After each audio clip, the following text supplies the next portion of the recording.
Mesdames, Messieurs, bonjour et merci de nous rejoindre pour ce nouveau numéro de 38.1. Une émission, vous l'aurez sans doute remarqué, un petit peu particulière puisque nous avons décidé de sortir un petit peu et d'aller prendre l'air dans le sud de la province de Namur. Et puis, autre petit changement par rapport aux émissions précédentes. Aujourd'hui, Nathalie, vous serez avec moi pour commenter en direct les différentes séquences. Effectivement, Cédric, désormais dans 38.1, 38.1 puisque vous le savez, il y a bien 38 communes dans la province de Namur. Nous allons vous faire découvrir chaque trimestre un site de la province par le biais d'un portrait du lieu. Alors ce sera l'objet de notre séquence projection. Et puis dans cette émission, nous parlerons aussi de prévention sida et d'une clinique qui, vous allez le voir, est un petit peu particulière puisqu'on n'y soigne pas vraiment des hommes, on n'y soigne pas non plus des animaux. Je n'en dis pas plus. Avec, après chaque reportage, comme chaque fois, pour nous en parler, des invités en studio. On les retrouve juste après la visite guidée de Viron-Aval. Cela fait maintenant plusieurs années que la commune de Viron-Aval tente de mettre en avant ses attraits touristiques. Cette dernière, se situant au cœur d'un paysage très varié, offre une grande richesse culturelle ainsi que de larges possibilités en matière de tourisme. Nous avons notamment Vierve-sur-Viroin, qui vient d'être labellisé un des plus beaux villages de Wallonie. C'est certainement un plus touristique. Nous avons Traigne, qui regroupe 4 musées très intéressants, dont le musée Espace Arthur Masson. Donc Arthur Masson qui a écrit La Toinade et qui retrace, disons, la vie d'un village ardennais des années 30 à 60. À part cela, il y a évidemment le paysage, la nature qui joue un rôle important dans notre tourisme. Et voilà en général comment on peut situer la région. En effet, la région calcaire bénéficie d'un microclimat qui, à son tour, développe une flore méditerranéenne. Nous pouvons donc admirer ce spectacle dans les différents sites naturels de la région. Mais Viron-Aval, c'est aussi un centre culturel. Avec la création d'Action Sud, l'ensemble du territoire de la province de Namur est désormais couvert. Il existe à 2 niveaux. Donc il y a le centre culturel Action Sud, qui est un centre pas encore reconnu, mais qui va devenir un centre culturel régional. Et il y a le centre culturel local de Viron-Aval. Donc on va faire office, on va travailler avec les 2 niveaux. C'est de cette façon que le centre culturel régional tiendra un rôle de centralisation sur l'entité de Philippeville. Le centre culturel local, quant à lui, travaillera avec les associations de la commune de Viron-Aval. Afin d'assurer le bon déroulement du centre, 3 animateurs et un technicien ont chacun un secteur bien défini. Des projets d'éducation permanente sont mis en place, de même qu'une diffusion culturelle très diverse. En fait, on a déjà une saison qui vient de se terminer. La deuxième est d'ores et déjà bien entamée. On en est à la moitié. Il reste 3 spectacles qui sont, eux, programmés la semaine, le mardi à 20h30. On innove aussi avec un partenariat en collaboration avec la Ligue des familles dans le cadre de Tintamarre et Babillage, où là on aura 2 diffusions de spectacles familiaux le dimanche à 15h. Et on a un secteur qui est le théâtre à l'école, qui n'est pas négligeable, où là toutes les écoles participent, toutes les écoles de Viron-Aval, tous secteurs confondus. Et là on a un partenariat, je veux dire, avec certains centres culturels locaux qui est de plus en plus rapproché. Alors, notre première invitée sur ce plateau, Myriam Goumet. Madame Goumet, bonjour. Bonjour. Vous êtes donc la directrice du centre culturel de Viron-Aval. C'est vraiment un tout nouveau centre culturel, il fait ses premiers pas.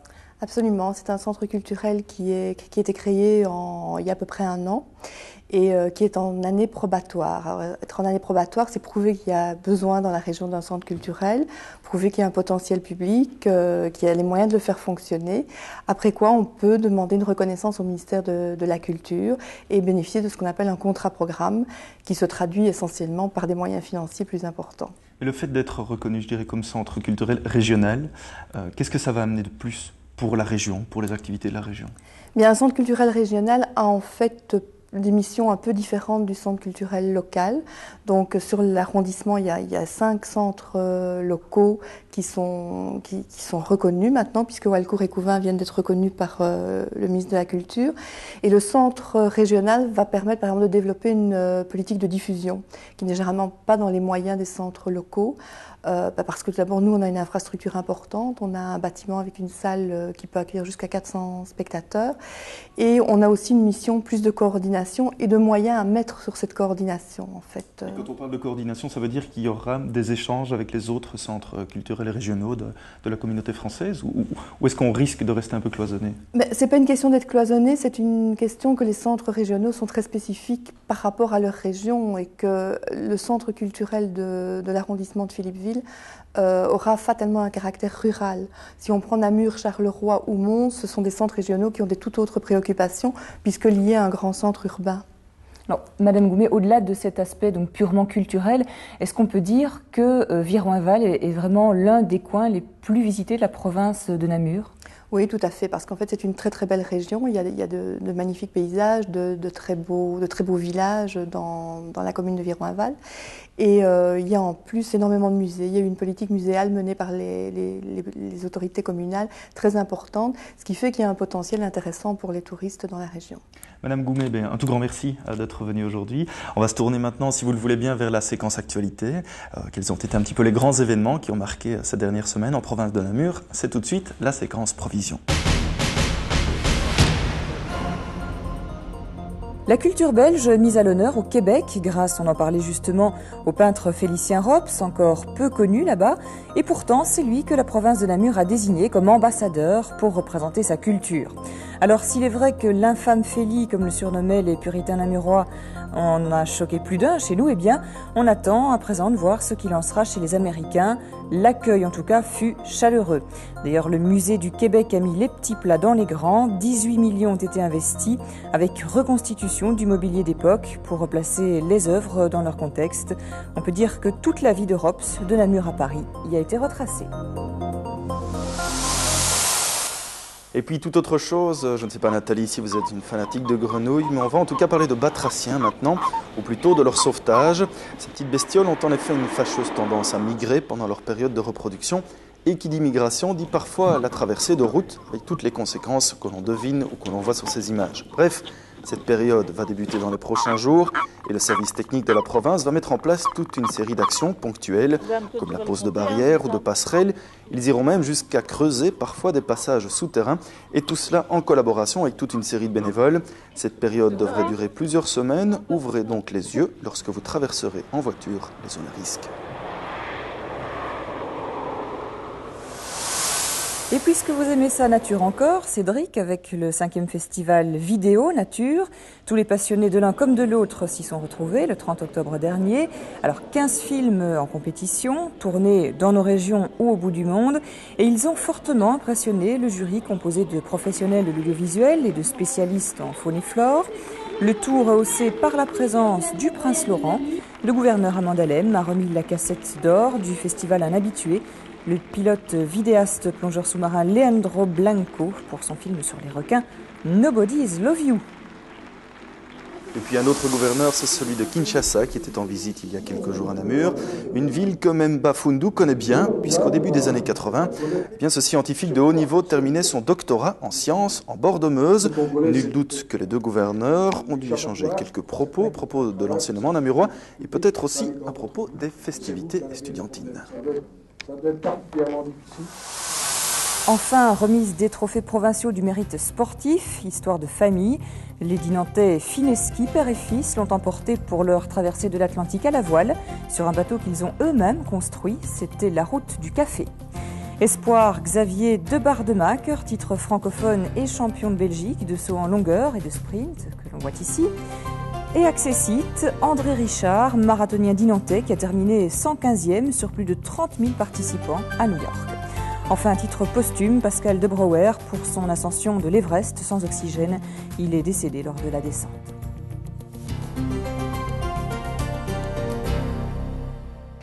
Et nous en venons à présent à notre séquence profil consacrée aujourd'hui au sida et à la toxicomanie, avec un accent tout particulier mis sur la prévention qui passe, vous allez le voir bien sûr, par l'information. Faire de la prévention dans le domaine de la santé est souvent affaire de rencontres. Rencontre avec le grand public, au travers par exemple de la distribution d'un journal à l'occasion de la Journée mondiale du sida, ou rencontre avec des publics pour des actions plus spécifiques. C'est la philosophie de la coordination sida Assuétude de la province de Namur, installée dans le quartier des Balances à Salzine. Une équipe de 8 personnes qui développe depuis les années 80 des actions de prévention des maladies sexuellement transmissibles, du sida en particulier, et prévention des dépendances les plus diverses, notamment aux drogues. Qui dit prévention dit d'abord information. L'association met à disposition du public une documentation variée dans les créneaux dont elle s'occupe. L'information peut être aussi apportée par les membres de l'équipe vers les publics concernés, par exemple, lors d'animations dans les écoles sur la consommation de drogue. Très concrètement, ça ne se fait pas comme ça, je dirais, on ne débarque pas en disant youpi, on est là. Il y a tout un travail de préparation préalable, soit avec le professeur, soit avec un éducateur, enfin ça dépend un peu de qui demande l'intervention. Et ce que nous demandons en général, c'est qu'il y ait d'abord un travail qui se fasse en classe, par une information sur les produits qui peut être amenée par le professeur, qui peut être amenée par d'autres personnes intervenantes. Et puis à partir de là, il y a des questions qui se dégagent au niveau des élèves. Et à ce moment-là, on peut intervenir et répondre, mais alors vraiment pas sur un modèle, j'allais dire, ex cathedra, où on vient délivrer la bonne parole, mais vraiment on répond aux soucis, aux questions et aux expériences heureuses et malheureuses des élèves, en fait. Autre service proposé, un dépistage du sida tout à fait anonyme et gratuit. Bien sûr, c'est une consultation où on fait des tests de dépistage, mais pour nous, le test de dépistage, c'est aussi l'occasion d'avoir un dialogue par rapport justement à la prévention, aux difficultés de la prévention, aux moyens de prévention, aux risques que l'on prend, etc. Je dirais que le dialogue avec le médecin, pour nous, est aussi important, si pas plus important que le test en lui-même. Et donc, on offre aux gens la possibilité d'avoir cet échange avec un médecin. 300 à 400 tests sont ainsi effectués par an. Si un test s'avère positif, le service oriente la personne vers des services médico-sociaux compétents. Toutefois, la coordination a mis sur pied une aide aux personnes malades. Nous essayons également d'apporter, je dirais, un soutien psychologique ou un soutien moral ou un réconfort aux personnes. Et là, de ce côté-là, donc, nous travaillons avec une équipe de volontaires qui sont sélectionnés, formés et supervisés, et en fait qui vont rendre visite aux gens, soit chez eux, soit à l'hôpital, soit même en prison. Pour être efficace, la coordination sida Assuétude construit ses projets de prévention avec des groupes bien définis. Les détenus, les défavorisés, les homosexuels, les prostituées, les usagers de drogue, les populations d'origine étrangère ou les adolescents notamment avec l'exposition SIDAR. Ils ne s'attendent pas à ce qu'on leur propose de les mettre en action en fait. Parce que là on dit écoutez non, là aujourd'hui c'est pas nous qui allons parler du sida ou parler de la prévention, c'est vous, avec vos propres mots, avec vos outils. Et donc là ils se débrouillent très bien de toute façon. Et pour parler de tout ce travail de coordination, nous avons demandé à une assistante sociale de nous rejoindre. Alors Catherine Bachy, est-ce qu'on a une idée du nombre de personnes qui sont touchées par le sida en province de Namur ? Nous n'avons pas de chiffres précis actuellement. Ce qu'il faut savoir, c'est qu'il y a 12 000 personnes contaminées ici en Belgique, que 2 à 3 personnes sont diagnostiquées tous les jours, séropositives. Alors par rapport à la province, c'est une province qui est moyennement touchée par l'épidémie. Pour vous donner un ordre d'idée, nous suivons actuellement 22 personnes dans le cadre de notre service d'aide aux malades. Nous avons été contactés par des crèches, par des écoles par rapport à des enfants séropositifs. Et à la consultation de dépistage, on a déjà diagnostiqué des personnes séropositives ici en province de Namur. Donc on peut dire que c'est un problème qui existe réellement ici dans notre province. Alors, est-ce qu'à force de parler de plus en plus du sida ou de la toxicomanie, est-ce que vous remarquez dans votre travail quotidien un changement d'attitude ? Est-ce que les gens deviennent plus tolérants par rapport aux personnes touchées ? Les gens deviennent plus tolérants, mais certains en tout cas, d'autres pas. Donc c'est vrai que c'est quelque chose d'important dans notre travail, en tout cas de faire passer des idées de tolérance et de solidarité, que ce soit envers les personnes séropositives, mais aussi envers les personnes qui consomment des drogues, envers les personnes prostituées, les personnes immigrées, les personnes homosexuelles. Pour nous, en tout cas, la prévention commence par là aussi, par le respect de la différence. Alors, tout ce travail d'aide, de soutien psychologique dont on a parlé tout à l'heure dans le reportage, vous l'effectuez uniquement avec la personne malade ou bien vous incluez aussi dans tout ce travail l'entourage direct ?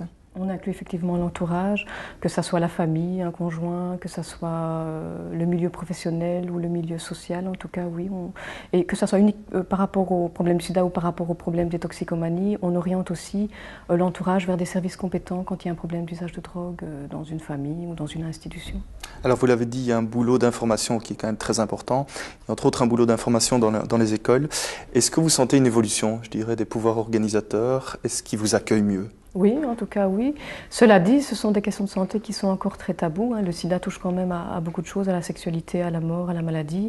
Le problème de la toxicomanie est aussi un problème épineux dont on ne parle pas facilement, mais on constate quand même, par rapport à il y a 10 ans par exemple, qu'il y a quand même une évolution dans les mentalités et qu'on accepte de reconnaître en tout cas que ce problème existe dans son école ou dans son institution ou dans sa famille même.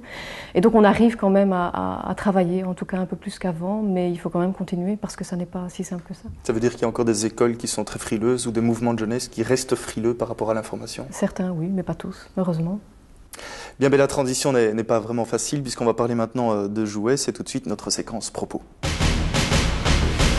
C'est en 1977 que l'association Mon Jouet pour un ami voit le jour. À l'origine, cette association permettait à chaque enfant de donner un de ses jouets à un ami anonyme. La solidarité étant, les familles, collectivités et même certains magasins de jouets ont emboîté le pas à cette action de solidarité, si bien qu'au fil des années, le développement de cette association de fait fut si important qu'elle s'est réorganisée pour devenir ASBL. Elle occupe aujourd'hui 5 agents provinciaux en permanence. Actuellement, ce sont plusieurs milliers de colis qui sont redistribués à des enfants défavorisés. Une fois les jouets déposés à l'atelier dans l'ancien hôpital militaire de Salzine, ils sont triés, lavés, recousus et réparés. Un véritable travail de fourmi qui demande un zeste de doigté, mais surtout beaucoup d'imagination et de patience. Je pense que l'enfant, quand il va recevoir ce cadeau-là, bon, c'est sa joie, parce que quand il part d'ici, il est complètement neuf. Et mettons, si c'est un lit, il part avec le bébé dedans. Soit un bébé, soit la poupée. Voilà, il part complet. Je crois que les jouets qui sortent d'ici, d'ailleurs c'est notre objectif premier, il doit être plus beau que ce qui est au magasin, me dit chacune des personnes qui travaillent ici. Et en fait, je crois qu'on y fait passer tout notre cœur. On essaye que vraiment ce soit très beau. Une fois remis à neuf, ces jouets trouveront sans problème leur nouveau propriétaire. Peut-être moins chanceux dans la vie, ils apprécieront d'autant plus leur nouvel ami. L'anti-gaspillage, c'est dès l'enfance qu'il faut l'enseigner. C'est également l'objectif éducatif que poursuit l'ASBL en invitant les écoles à visiter leur clinique pour jouets. Alors pour parler de cette seconde vie des jouets, Caroline Antoine, Madame Antoine, vous êtes donc responsable de l'atelier de Salzine que l'on vient de voir. Alors par rapport à ce que ce reportage nous a montré, j'ai envie de vous demander d'emblée les moins chanceux dont on parle. Qui sont ces enfants qui bénéficient des jouets? Comment ça se passe? Ils viennent chez vous comme ils viennent dans un magasin de jouets? En fait, les enfants ne viennent pas chez nous comme dans un magasin de jouets. Les enfants qui bénéficient des jouets de l'ASBL sont des enfants qui sont placés dans des institutions, donc enfants placés par le juge ou des IMP. Et alors, ce sont des enfants dont les familles sont en difficulté et c'est les travailleurs médico-sociaux de l'ONE, les travailleurs sociaux des CPS qui viennent chez nous demander des jouets nécessaires dans ces familles. Et quelle est pour vous l'utilité d'un jouet dans le développement de l'enfant? Quelle est la place du jouet? Nous pensons vraiment que le jouet est important dans le développement psychomoteur du petit enfant, dans le développement intellectuel aussi et dans l'interaction que l'enfant peut avoir avec l'adulte dans le jeu. C'est une véritable caverne d'Ali Baba, on voit vraiment de tout. Alors est-ce qu'on peut vraiment tout vous apporter, même des pareils, une poupée sans tête, sans bras, un puzzle incomplet, on peut vous apporter? En fait oui, donc les jouets qui sont dépareillés, s'ils ne sont pas réparables tout de suite, en fait nous reprenons tout ce qui va nous servir à réparer un autre jouet. Oui. Il y a aussi une réelle volonté d'ouverture, on en parle un petit peu à la fin de la séquence. Vous avez envie d'ouvrir vos ateliers aux écoles, aux mouvements de jeunesse. Pourquoi? Je dirais, qu'est-ce que ça peut amener aux enfants? Je pense que c'est important que l'ASBL véhicule aussi une notion de solidarité. Donc les enfants, disons les plus nantis, peuvent collaborer à l'ASBL en apportant leurs jouets ou en participant à des journées de réparation de jouets à l'atelier. Pour nous, c'est un sens important aussi à communiquer aux enfants de la province de Namur. Oui. Eh bien alors, on ne quitte pas le domaine ludique puisque je vous propose à présent de découvrir les prochaines activités des mois à venir dans la province de Namur. C'est tout de suite la séquence programme. On commence cet agenda avec la peinture, mise à l'honneur pour l'instant avec des œuvres de 3 artistes de genre et d'inspiration différentes. Grande huile sur toile, peinture monumentale ou dentelle inspirée par la culture arménienne au programme pendant plusieurs semaines encore. Affichiste parisien, Eugène Auger n'hésite pas à caricaturer les plus grands de son temps. C'était au début du XXe siècle avec un humour décapant. Vous pourrez admirer une centaine de ses œuvres. Félicien Robs inspire visiblement 8 jeunes artistes belges et québécois, une inspiration qu'on retrouvera dans des gravures exposées au musée. Impressionnisme avec cet amoureux de la lumière qu'est le belge Georges Morène. L'artiste a détruit beaucoup de son œuvre, mais ces dernières, dans les années 30, sont particulièrement intéressantes. Et puis, clin d'œil à l'année Henri Blaise dont nous parlerons en fin d'émission. Si le peintre signait ses toiles d'une chouette, de véritables spécimens de collection sortiront des vitrines le temps d'une exposition.